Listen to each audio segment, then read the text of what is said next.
Okay, before I begin, I'll answer that question on the chat. The question is, what is reciprocal regulation, I guess, right? Yeah. What was reciprocal regulation? So yesterday I was telling you about the general characteristics of metabolic pathways, and one of them is, so we were talking about a series of reactions leading to the biosynthesis of a molecule, and that would be the synthetic reaction. And breakdown of the same molecule, I was telling you, does not involve exact reversal of the biosynthetic pathway. Multiple steps may be the same, but at least one step will be different. That will be energetically favorable in one direction, but not in the other direction. So that is where you have the reciprocal regulation. So you have, when you have the biosynthetic pathway on, like for example, if the end product is in short supply in the cell, then the degradation of that molecule would, that pathway would be, the catabolic pathway will be blocked. Okay, because it involves at least one enzymatic reaction that is different from the same step in the opposite direction, that is in the biosynthetic direction. So therefore, while the synthetic direction of that particular step is allowed because it is catalyzed by a different enzyme which is not inhibited, the opposite, the breakdown direction of that step catalyzed by a different enzyme is subject to inhibition. That kind of regulation is what we call as reciprocal regulation. So is that clear? Okay, great. Okay, so let's move on. So yesterday I told you the metabolic pathways are a lot of them in our system. Okay, there are thousands of biochemical reactions that happen in a single cell. So when you look at them, they will be very intimidating. And that is where we were looking for common features. Like we looked at the general characteristics. For example, the catabolic pathways are convergent, anabolic pathways are divergent. And then we saw 5 major common type of chemical reactions.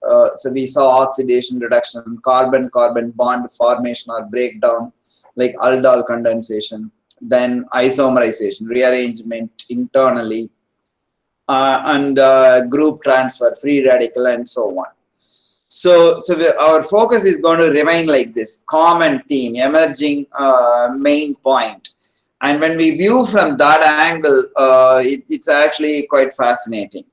And to make you, stay grounded on this metabolism and not to lose interest. So here is a direct paragraph from the textbook. As we undertake, and I'm going to, take the time to slowly read this because I feel it is important for us to remember this. As we undertake our study of intermediary metabolism, a final word, keep in mind that the myriad reactions described in these pages take place in and play crucial roles in living organisms. Okay, so these are not isolated reactions. One factory making one product, another factory making another product, and there is no connections and networking. So as you encounter each reaction and each pathway, ask, what does this chemical transformation do for the organism? How does this pathway interconnect with the other pathways operating simultaneously in the same cell to produce the energy and products required for cell maintenance and growth? Okay. For example, pyruvate being produced on the way from glucose to carbon dioxide for the purpose of energy, obtaining energy, is also an intermediate for the biosynthesis of amino acids. Transamination of pyruvate will give you alanine. Okay, so like that they are connected, and that connection is critical. How do the multi-layered regulatory mechanisms cooperate to balance metabolic and energy inputs and outputs, achieving the dynamic steady state of life. So all of this is constantly happening without even your knowledge. Okay, you're not putting any conscious effort, but in your body, all this fine balancing is always happening. A lot of reactions happen, and all of them are happening in a cooperative manner, and they're all balanced. Okay, so how do they achieve the dynamic steady state of life? Studied with this perspective, metabolism provides fascinating and revealing insights into life. Okay, so that's the main point. With countless applications in medicine, agriculture, and biotechnology. So whatever be your focus, other than going and answering phone calls in a call center, if you are going to follow any serious career in any of these aspects, okay, a good understanding of the chemistry of life is critical. As also the genetics. It is just that I'm not teaching genetics right now as part of this course. So remember this paragraph, make this etched in your mind. So what we are going to do today is another preparation, okay. So we first prepared in terms of the chemistry. So now we are going to prepare ourselves in terms of the energy, okay. So the purpose of breaking down glucose is to make ATP, which is the temporary storage of chemical energy, which is usable for many synthetic reactions. Okay. For example, every time a ribosome is cruising along an mRNA making a protein, it constantly keeps breaking GTP into GDP plus inorganic phosphate. So energy is being consumed. So every time a kinesin is zipping past on a microtubule in your cell, energy is being consumed. So and so on. Every reaction, physical. I chose a couple of examples that are sort of physical, but then there are many type of activity that happens, and all of them require energy, and the energy production is one of them. And also many of them consume the energy. So we have input, output, we generate energy as well as we use energy. So this gives you an idea where I'm going. Okay, so we need to understand the laws of thermodynamics. So we are not going to go and learn thermodynamics as part of biochemistry. All we are going to understand is that the living systems strictly obey with no room for any violation of the laws of thermodynamics. Okay, so that's the main point here, and I'll elaborate it as we go along. And there is an important concept called standard free energy and standard free energy changes. So this I'm going to leave it to you to do self-study. I'm assuming you have already learned this enough in chemistry, as part of electrochemistry, I guess, and therefore I'm going to leave it to you to do on your own. So when you are going to prepare, the main focus that I want you to have is make sure you understand what is Gibbs free energy and what Gibbs free energy change. This delta indicates the change in free energy. And what is delta G 0 and delta G prime 0. So these three terms, make sure you understand. And if you have difficulty and if you are unable to understand, then please bring it back to me and I'll try to explain. Then this all important equation, delta G equals delta H minus T delta S. Okay, so this is something you need to understand. And how this free energy change is actually related to the chemistry, that is equilibrium constant. Okay, so equilibrium constant is going to relate the ratio of the products to the concentration of the products to the concentration of the reactants. That is what the equilibrium constant tells, and how that equilibrium constant is related to free energy change. So this is another important equation. So these are the 3 lines here that I want you to focus in learning when you are going to do this. Okay. So here we are primarily going to focus on one aspect of group transfer that is important in bioenergetics topic. So this is what we are going to focus. But before I go into it, I don't want to totally leave it to you. I want to just at least explain a little bit here. Because some of you may not be so much into mathematics and chemistry, and you may understand better when it is explained in plain, simple language. And I belong to that category, and therefore I want to make sure such students are not left behind.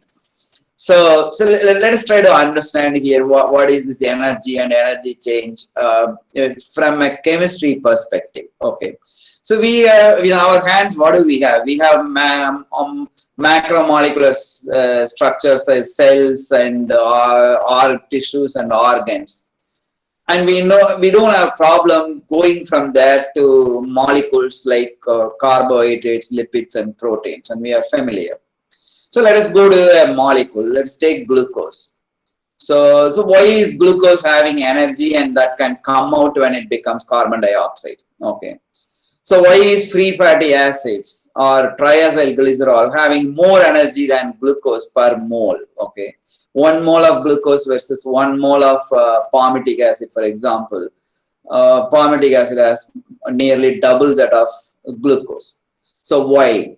So we want to understand in that way. Like what is in it in the glucose that makes it to have energy, and what is in it in carbon dioxide that it doesn't have that much energy related to glucose. So this is what I want to make sure you understand. So take for example, you walk up the ladder in a swimming pool to the diving board. So you go and stand on top of the diving board. Okay, so that is one state of your existence. You have a certain energy at that state. Okay, and that gets released when you jump into the pool. And that is why in the pool you are able to plunge into the water. You are able to displace water and go inside, and that is because of the energy released from the 2 state of view. Like one is standing on the diving board, another one being in the pool. So I'm going to argue here that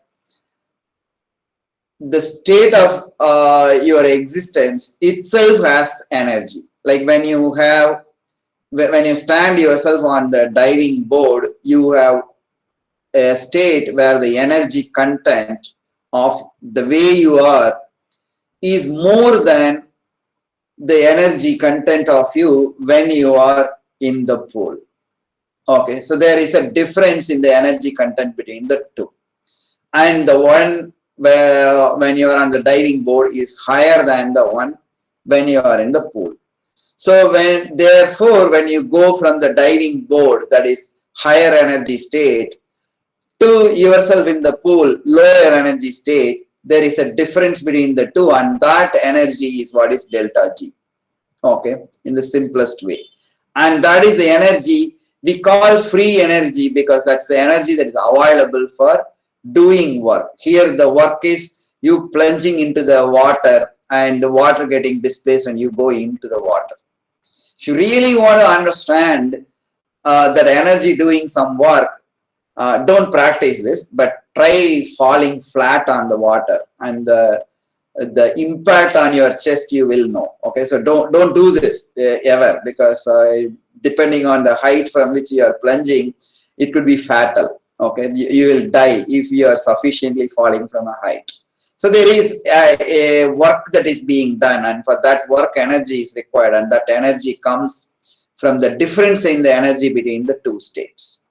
Okay, so now, okay, this is with me physically at one place to another place. I know you are talking about potential energy difference, and my falling down is the potential energy change becoming kinetic energy, doing mechanical work. Yeah, I know all of that. But talk about glucose versus carbon dioxide. Okay, so glucose or any molecule depending on the kind of atoms and bonds that are formed, they are either like you standing on the diving board or you in the swimming pool. Okay, the kind of bonds carbon and oxygen have, like two double bonds, C double bond O and another C double bond O, CO2, is like you perfectly at ground state in the water, in the swimming pool. And the way the bonds are made in glucose is like you standing on a diving board, but about 3 feet above the swimming pool level. And triacyl glycerol is like you are standing on the diving board at 6 feet high, or the highest diving board available. Okay. So therefore, the energy content when we talk about molecules is actually the kind of atoms and bonds that are there. Okay. And this is to do with their affinity for electrons. Okay. So that concept we'll go to after a couple of slides. Now, delta H is the one that you would have memorized somewhere as enthalpy. So in chemistry, this delta H is the heat content or the energy content of a molecule, and this reflects the atoms and the kind of bonds that are there. Okay, and when you go from glucose to carbon dioxide, the difference in the energy content, okay, the glucose has a certain enthalpy or H, and carbon dioxide has certain other enthalpy or H, okay, energy content. The difference between the two is what is delta H. And that difference is not going to be entirely available for you as free energy available to do work, but that is because in the process of obeying second law of thermodynamics, some energy goes into increasing disorder in the system, okay, in the open universe. And that is what is delta S. This is not retrievable. It is a total loss into the environment. And that is a function of the temperature as well. So a product of these two need to be subtracted from this to get the usable energy. And since energy change is always negative, so this delta G always goes with a negative sign. Okay. So now you go and figure out this 0 and prime 0, all those things. So this is something you are going to learn on your own. These three terms, I think the first term I finished explaining, but these two, as well as this equilibrium constant linking to delta G. Because this is the chemical reaction, and from that we need to get the energy. So now let us go to this phosphoryl group transfer. So before we get into phosphoryl group transfer, yesterday itself we talked about how phosphoric as the phosphate group is a good leaving group, and therefore formation of mixed anhydride with carboxylic acid or ester with alcohols, like for example glucose 6-phosphate. These are activating those molecules or energizing those molecules for further reaction. Okay, so this is what yesterday I told you. So now what we are going to do is we are going to have a close look at ATP and try to understand what is special about ATP. Okay, so ATP, let us look at the structure. So we are not going to look at the nitrogenous base. We already know that. Ribose, we know that. And in the ribose, we have the 3 phosphate groups here. So this is adenosine triphosphate. Okay, so up to this is adenosine, and this would be AMP. This is ADP, and this is ATP. Adenosine triphosphate. So if you look at it, so this is relatively a strong acid. It dissociates in water, which has very little proton. 10⁻⁻⁷ molar proton only is there in water, so it readily loses proton and becomes negatively charged. And look at all the negative charges next to each other, so serious charge repulsion. So they would like to break away by this sort of electron flow. and that is standing on the diving board, topmost diving board. Okay, just you can't stand there. If you fall asleep, you're going to fall down. So you have to constantly be at your edge to stay there. So when you hydrolyze, this charge repulsion is relieved. Okay, remember step 1 or reason 1 why ATP is a high energy molecule. So I'm slowly introducing the term that we need to remember. ATP is a high energy compound. So why is it high energy compound? One of them is this. So if you hydrolyze, charge repulsion is relieved, and secondly, this phosphoric acid liberated can have resonance. Okay, so this, it is not just this one oxygen is double bonded. The double bond character is shared by all four. So this actually leads to a tetrahedral structure with the phosphate at one corner, and that is acidic, and these are negatively charged, and this is positively charged. Okay, so this resonance stabilization makes it a lot more stable in the free form. Okay, so flipping between these two structures. So this is a lot more stable than being part of this molecule. Charge repulsion is one issue, and second is lack of resonance stabilization here, but that is provided here. So the broken down products, that is ADP and inorganic phosphate, are more stable than ATP itself. This is you floating in water, and this is you standing on top of the diving board. This is 2. Okay, 1 and 2. And the third, this hydrolyzed ADP can readily deprotonate. You know, for example, this can readily deprotonate because the surrounding medium water has very little proton. Remember, 10 power minus 7 at neutral pH. So it readily spontaneously loses this, you know, higher to lower situation. And that ionization is another reason why this hydrolyzed product is more stable.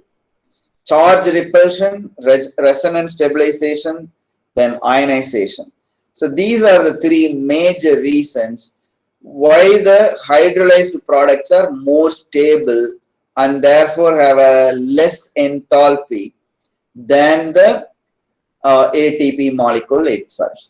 Okay, so this is what I meant by saying the energy content or enthalpy of a molecule is dependent on the kind of bonds that are there and the kind of atoms that are linked by those bonds. Okay, so here you get an idea of this. So this is the energy content of molecules. So that is one way of using ATP as an example to understand that concept. That is one thing. Second main point here is the question when it comes, you know, why is ATP high energy molecule? These are the reasons. So this you need to remember it from that angle as well. And in living systems, ATP is used as energy currency. Okay, so I'm sure you guys understand the concept of currency. Let us try simulating as if we are physically here and it's a normal regular class, because I wasn't sure whether that is possible and I never asked questions. So I want to ask one question here. The question is, what is the definition of a currency? Can someone shout it out?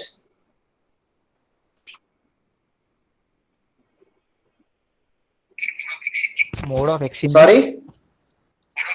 Mode of exchange. Mode of exchange. Can you elaborate a little bit more? Like more elaborately, you know, I love words.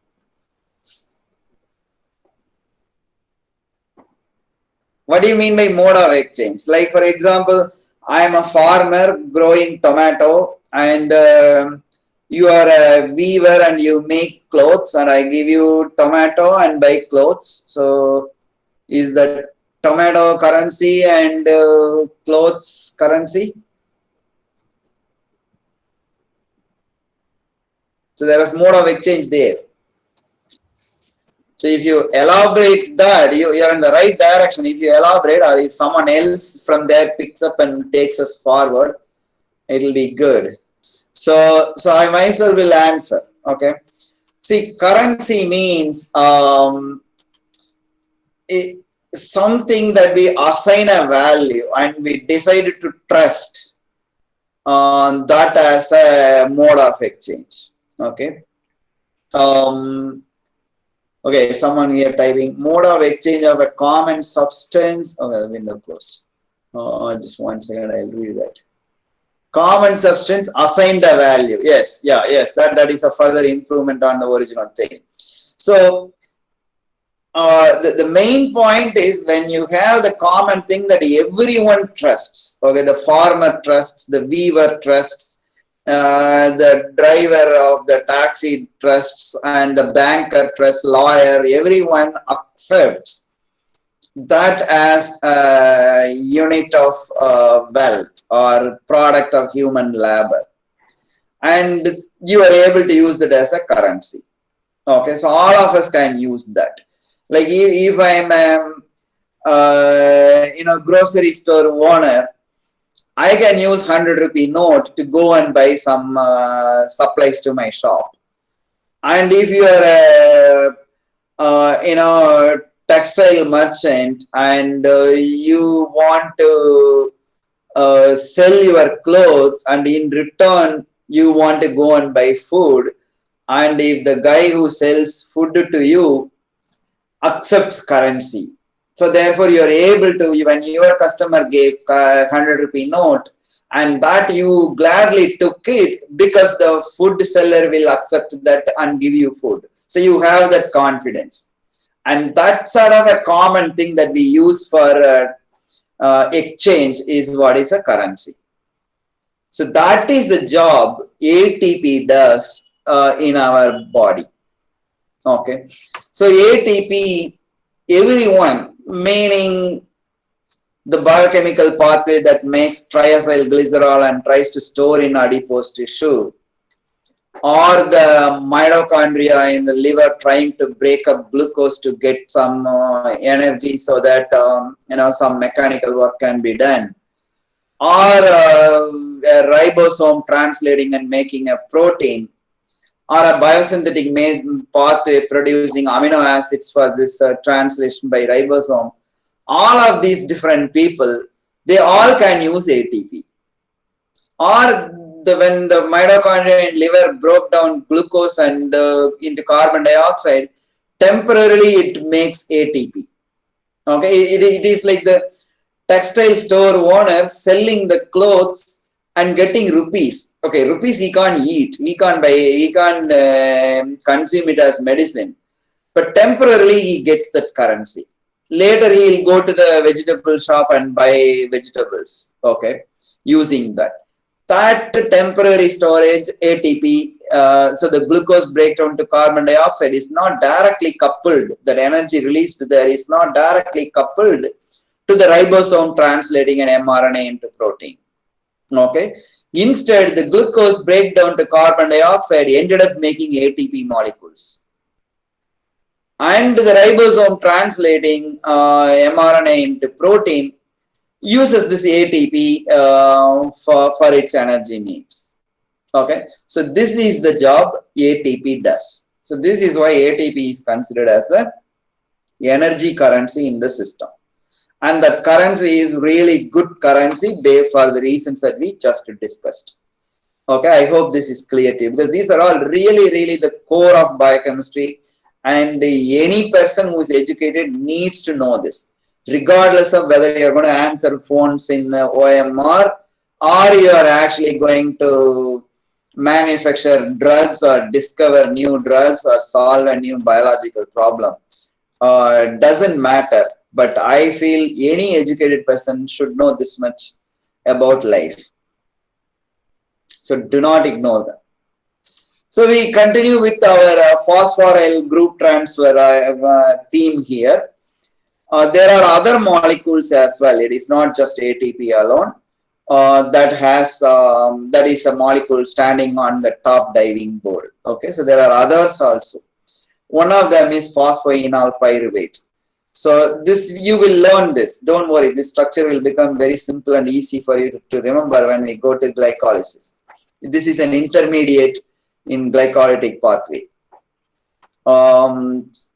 So when this is hydrolyzed, here what first of all we are going to get the inorganic phosphate. We know this inorganic phosphate will have this resonance stabilization.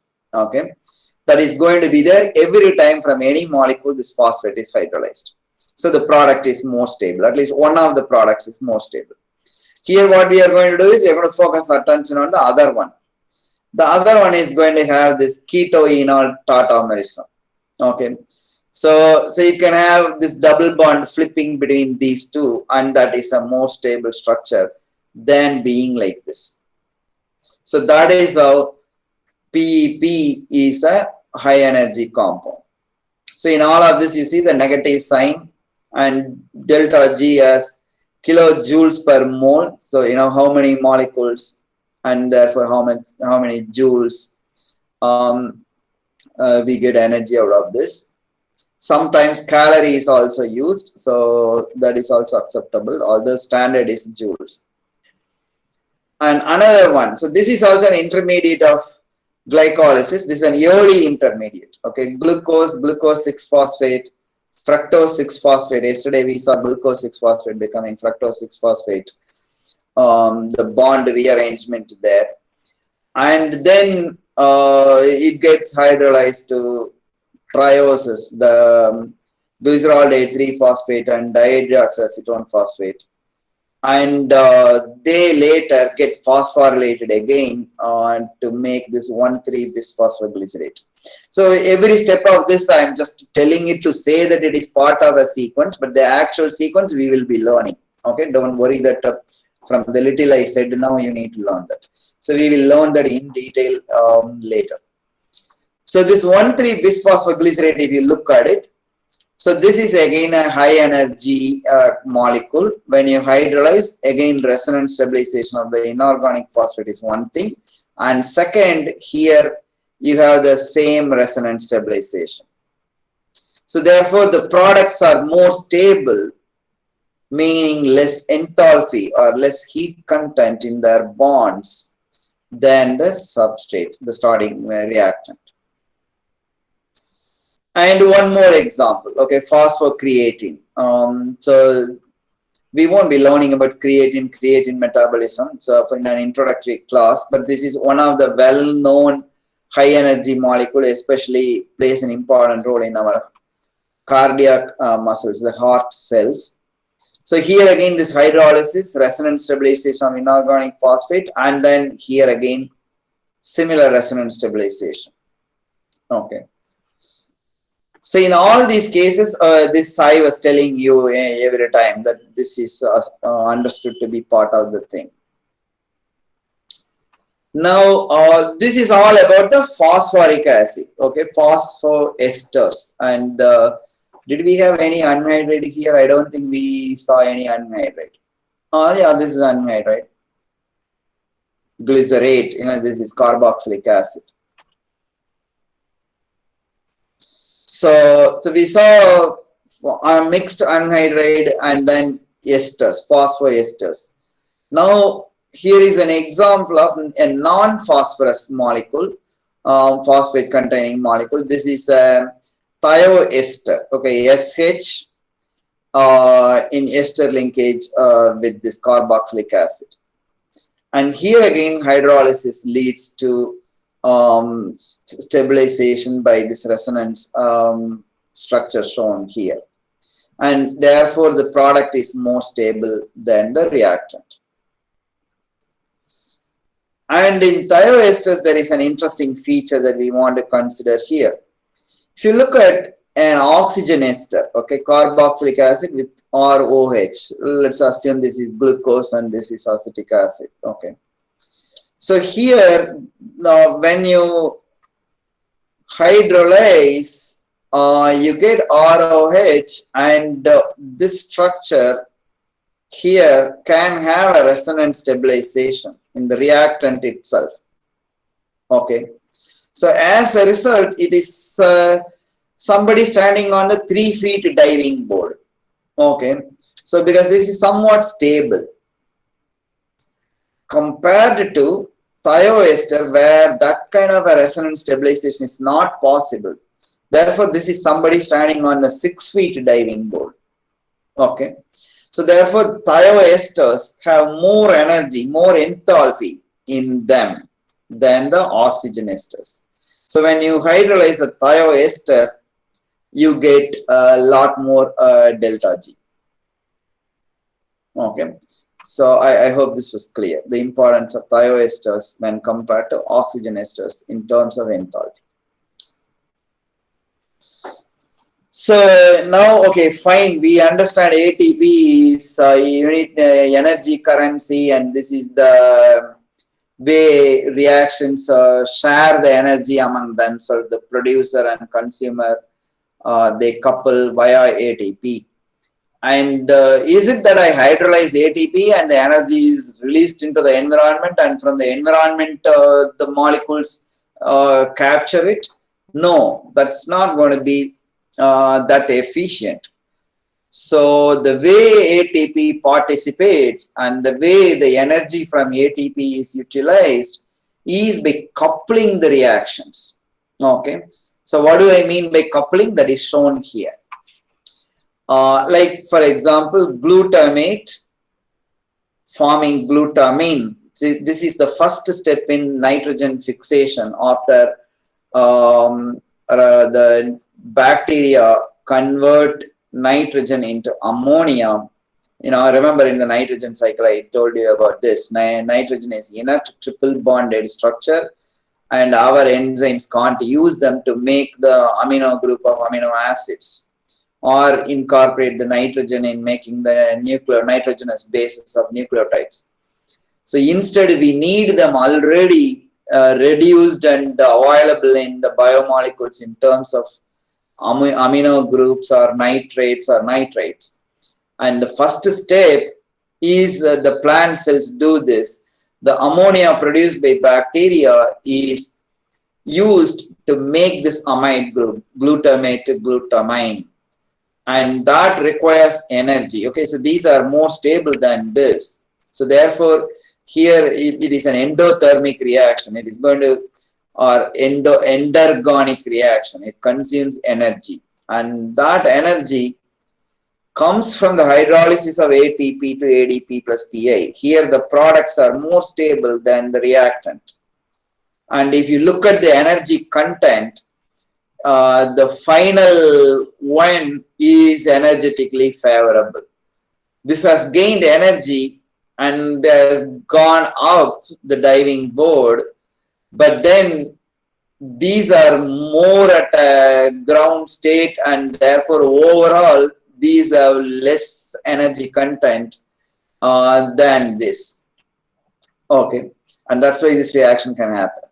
So, but anyway, the main point here is, I understand this hydrolysis releases the energy, and the released amount of energy is more than the energy needed to synthesize this, and therefore this is made possible, thermodynamically favorable. Fine. But how is this energy released here is used for making this bond, amide bond. And that happens via this mechanism at the bottom. Okay. So first, the phosphate group is temporarily transferred to the enzyme-bound glutamyl group. Okay, you have a glutamyl phosphate. When ATP is hydrolyzed, the phosphate is attached, only ADP is released. Then this amide bond formation releases the inorganic phosphate. So this is how these are coupled. So ATP provides energy by group transfer. So here the phosphoryl group transfer. Remember, we learned this as an important thing in the last class. And not by simple hydrolysis. So there are exceptions. Some reactions such as muscle contraction, ribosome movement along mRNA involve direct hydrolysis of ATP. So the ribosome example I kept telling There it is not ATP. These are one of the exceptions where instead of ATP it is GTP, and GTP by similar reasons as what we saw in ATP structure is a high energy compound.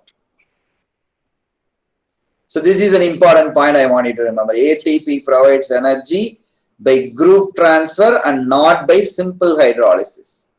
Okay.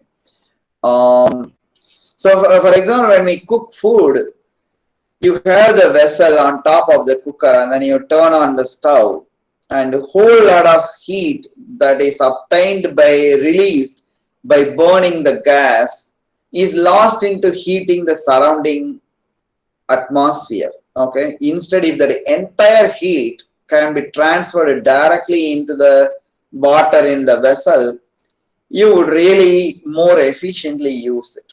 Okay.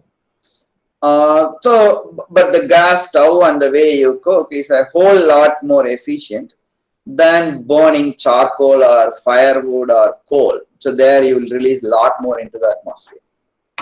So just for that energy efficiency, this group transfer based energy transfer is what happens here. So all right, so we got some introduction into the bioenergetics, primarily right now focusing on the phosphoryl group transfer, and then initial discussion on the on how molecules have energy in their structure. So this is what we learned till now. So now we need to get into another very important concept. I know we have only 10 minutes, but we'll at least begin the discussion, and in the next class we'll elaborate. Most of the biochemical reactions in our system actually involves electron transfers. Okay, it is actually electron flow from a molecule that doesn't like electrons so much, therefore has low affinity for electrons, to molecules having high affinity for electrons. And this low affinity to high affinity means it is a spontaneous flow. Okay. And because it is electron transfer, and like it is electricity, and you can think of electromotive force, we need to learn a little bit of electrochemistry. Okay. So our energy difference in this discussion, what we are looking at is, we are getting a little deeper into the bonds we talked about in the previous discussion. You know, when a bond is broken down, like phosphoric ATP is hydrolyzed to ADP and inorganic phosphate, and there we talked about the energy content of ATP being higher than ADP plus PI. So we thought of trying to understand it at a little macro level. Now what we are actually doing is we are getting into where is this energy content there. In ATP, why we kind of understood why is it high, but further details of what actually in that structure that makes it. And it is primarily the affinity for electrons. So the energy that we tried to learn in terms of chemical reaction, now we are going a little bit deeper, where we are actually going to look at this as a electron transfers. So therefore we are going to look at some basic principles of electrochemistry, because that directly applies in the biological systems. So textbook has one nice example. Okay, so you have a battery, okay, like car battery, any of those batteries that you can think of. So in the battery, what do you have? You have a positive electrode and you have a negative electrode. Okay, so from the negative electrode, electrons flow to the positive electrode, simply because the chemical reactions that are taking place at one electrode is readily willing to lose electrons. They have low affinity for electrons. And the chemical species that exists at the other electrode has high affinity for electrons, and it is readily willing to take the electrons. And if these two are connected by a conductor that can allow electron flow through, like a wire, a metal wire, then electrons will spontaneously flow from one electrode with lower electron affinity to the other electrode with higher electron affinity. Okay, so it will readily flow.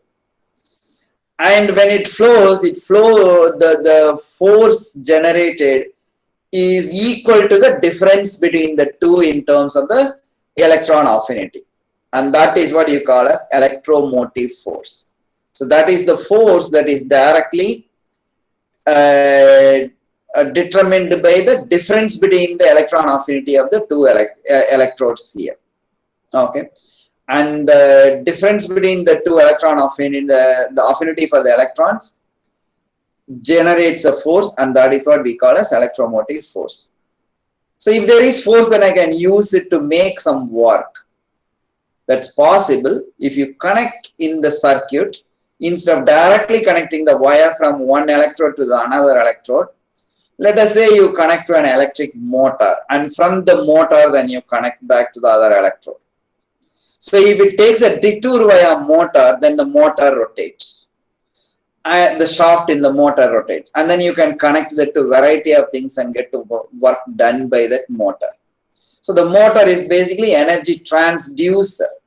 Okay.